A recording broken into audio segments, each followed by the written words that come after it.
Trinity. Pagkuman, sa pagkunsat sa Pentecost, ni atong niaging Domingo, ang sunod na Domingo, karong Domingo ha, isaulog, ipasinundan sa simbahan ang Santissima Trinidad. O karong Domingo mausap ang isaulog sa simbahan na Dagmang Kristohanong Katilingban. BEC Sunday. Ang atong pagpabalandong hindi naglimot sa Santissima Trinidad. Mga igsoon, mga katawhan sa Diyos, ang Santissima Trinidad, usa kini ka Diyos nga atunay tulo ka persona, ang Amahan, Anak, o Espiritu Santo.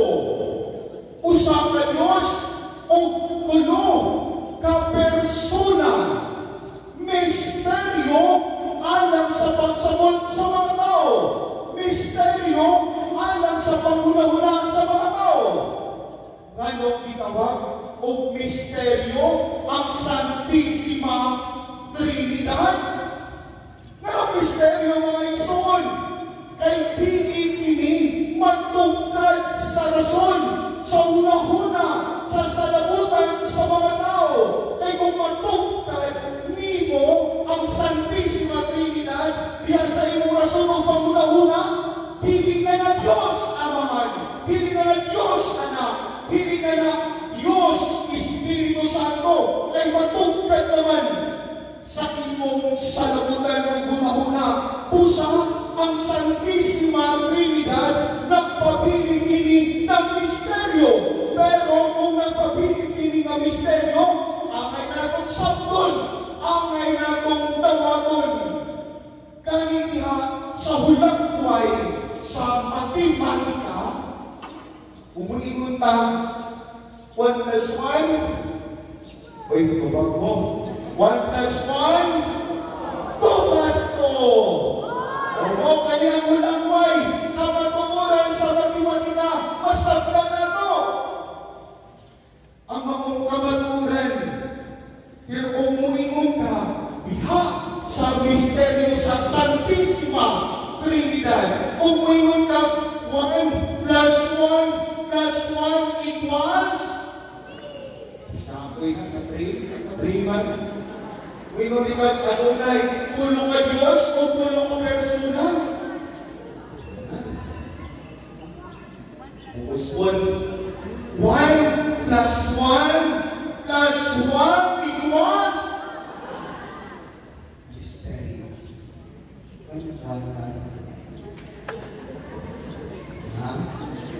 Misteryo, mga igsuon, kung makukini ang hulagway sa Santissima Trinidad, maatong ipasidunggan o isaulog karong Domingo usa kini ka Dios o adunay ulo ka persona. Bisag gani ang mga teologo sa una, bisag unsa nila mabrahay, hindi kayo nila matungkad ang mga kamatukuran unsang pagkabuhata adunay usa ka Dios o tulo ka persona. Kani adunay usa ka Santos na iya kayo ipamanagpuman ang misteryo sa Santissima Trinidad. Siya mao si San Agustin. Samtang siya namanagpong sa Santissima Trinidad, naglakaw-lakaw siya dito sa baybayon sa dagat. Kung sa niyang pagpamalandong ni San Agustin, iyang nakita ang usang kabata na nagkalot dito na sa baybayon. Nagkalot ang usang kaduha. Nangutanang si San Agustin sa mga pataboy. Kung sa ba yung mo, kung nakita ang nagkalot ko dito, ingon si San Agustin, kung sa mga mo, akong isulod, akong tibupok, tubig dagat, niiling akong hihimo nga lunga. Ingon si sana gusto posible na ila o mahimo ang imong tibuok dapat imong isunod sa imong anang gamay na luha kay imong gihimo o gikalon ikaw bata mausad na sa imong ipamananduan karon sa misteryo sa Santisima Trinidad ay hindi mo masunod ang Santisima Trinidad sa imong hula-hula o sa lamunan ay nagpagibig ini ng misteryo. Karon, saan nato ang kumalandong pagsubot o tawagon ang solemnidad sa Santisima Trinidad. Ang tanan, itawag sa pagtulungan sa Santisima Trinidad sa pagpapalandong niini.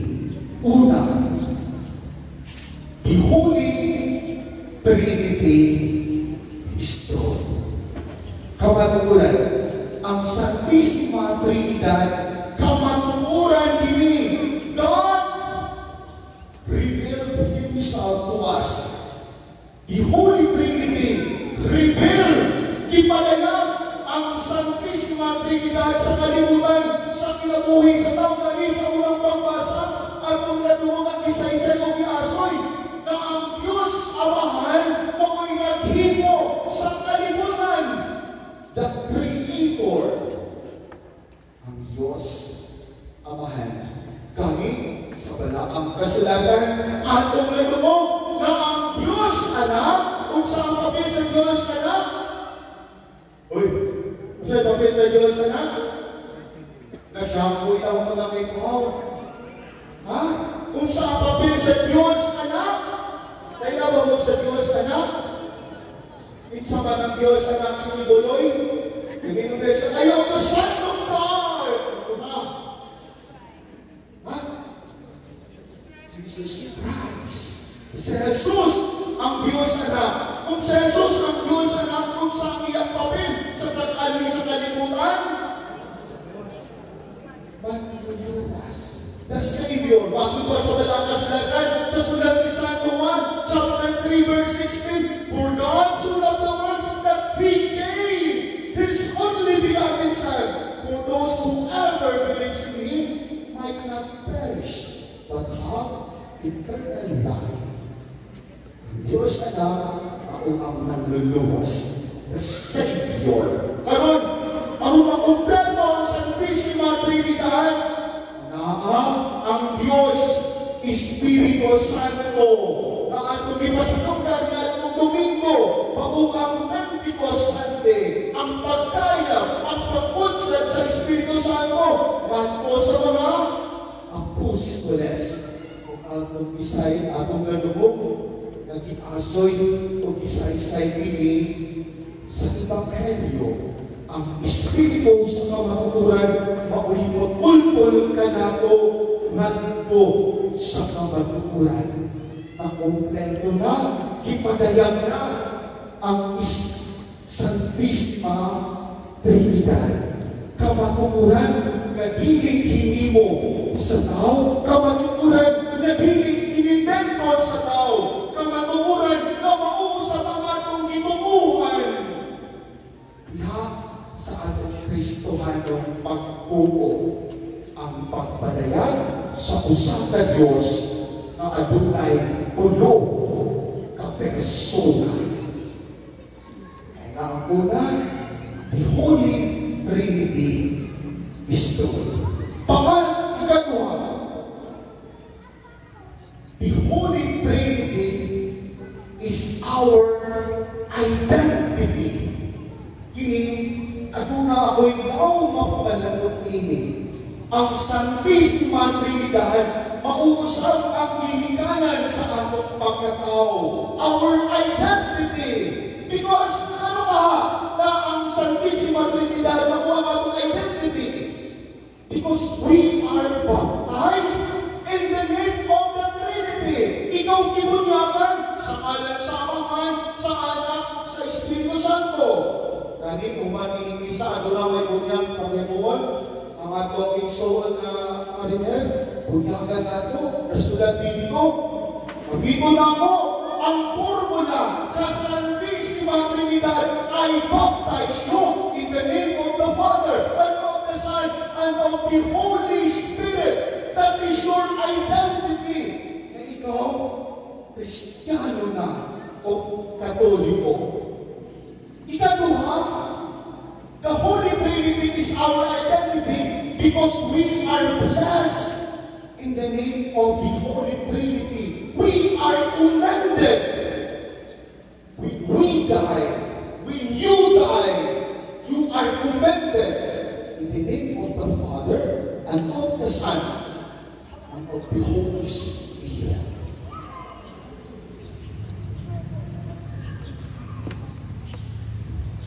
Okay na ang identity nato, mga Kristiyano, Katoliko, when you read the sign of the cross, sa ngalan, sa Anak, kung sa Anak, kung sa Espiritu Santo, you say, ikaw nagasulti that you are a Christian, you are a Catholic.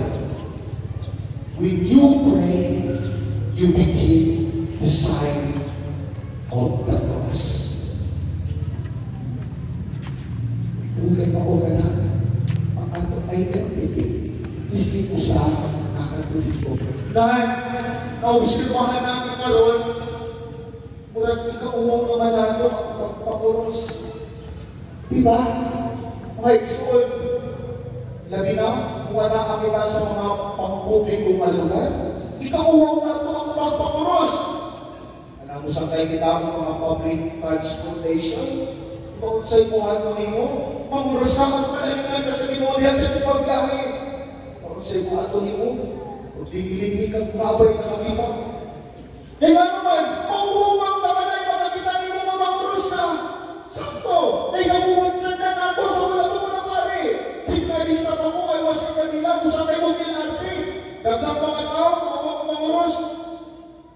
Oh, tungkol kayo maumumong ano rin makakita ka na mo mamuros mo. Which is mauusa ang nahimol sa mga tao. Ikamuha ang pagpakuros gamit ang pulong samahan sa Anak at sa Espiritu Santo. Dan, kung sa'y kalainan mo sa laing reliyon, kung ikaw imong ikawaw na mamuros ka, gamit ang mga pulong na mahal Anak at Espiritu Santo. Kung sa'y kalainan ninyo sa laing reliyon, Iglesia ni Cristo, Saksi ni Jehovah, Seventh-day Adventist, born again. Kung sa'y kalainan, hello? Pangat na, may malubak. Ha? Pagpakulos. Kita-kita ang Iglesia ni Cristo ng oras. Nakakita-kita born again ng oras. Nakakita-kita ang Seventh-day Adventist ng oras. Nakakita-kita ang Saksi ni Jehovah ng oras. Wala! Hindi na sa atong pagtuo. Kung kayo mao ka na ang sentro sa atong pagtuo, ang Santissima Trinidad. Mao ka na ang atong identity as a Christians, as a Catholic. Pero subukan malunungan kaya hindi ka umaw naman ang pagpahulos. Karon, bisa na niya maubutang ka na lang kung mawa mo ay pahulos. Muham-muham na na ay pagpulos. Nawala na ang bulangway sa Santissima Trinidad sa atong tagsa-tagsa pagkinakuhin. Nakulit ko manunta, Kristiyano manunta, pero nawala na. Nandito mula ba'y kausipahan? Ito nakita mo yan mo? Nindot anak, sa matagabay, hindi mo usipahan. Isip pagpakita o pagtahon makana alunar balaan. Pamuros ka. Diba? Ang hindi mawala ang mulangway sa Santissima Trinidad diha sa imong kinabuhi. At ang ikagulo ini, when we die, you will be commended in the name of the Holy Trinity. At ikaw mamatay ka, dito makabaton o kalinaw ang pauntalan kung isahan. Kaya kasagaran ba ba doon? magpamisa, ang nakalagay ngayon, ay, magmisa-misa ay, nagkadagdag ang mahinungod sa parit, mas ko lang lang, lubog na pamila yun. Ha? Nawala na, hindi na gano'ng abisa sa mga maong patay. Nawala ang identity sa usaha na nagpuyo ang bulangway sa Santisima Trinidad. Bisa namin sa panahon karon, hindi na ninyo makita ang bulangway ultimaan sa Santisima Trinidad sa atong tansa-tansa na ginabuhi. Ay ano? Ipromote naman ang kaugalingon self-promotion na. Pinabinagi mo dito sa social media, ibagi mo dito, vlogger na ba ang kanan? Vlogger na ba ang kanan? Gabi mga pari na kapilapil, nag-vlogger na po. Ang mga kapariyan, mga dito, ay tumartes na meeting ni you open the mission land. Bago na yung mga pari na vlogger na, hindi ko kita sa iyo ang mahimong vlogger. Labi na itong mga kaparihan, pero gipromote na ang kaugalingon, self-promotion. Wala na gipromote ang bulagway, presensya o bukma sa Santisima Trinidad. Ha? Maparin mo vlogger doon. Hello guys! Welcome to my vlog. Magsugod ang mag-visa guys. Mga yung mga katawan guys, nag-iparok. Nag-awa guys. Nag-alay followers, comments. Lagi ka tayo, nag-iparok na. Di ba? Sa position, guys, magsugod ang yung position guys. Pero mga tao guys, seryoso tayo. Kung sa iyong ni anak, because that is very disturbing. Pero mag-follow online. Disturbing tayo. Instead, mamupukus ka dito sa iyong spiritual disposition, nag-disturb ang tao. Dahil kung dito ng video. Guys, dami namin guys. Diba?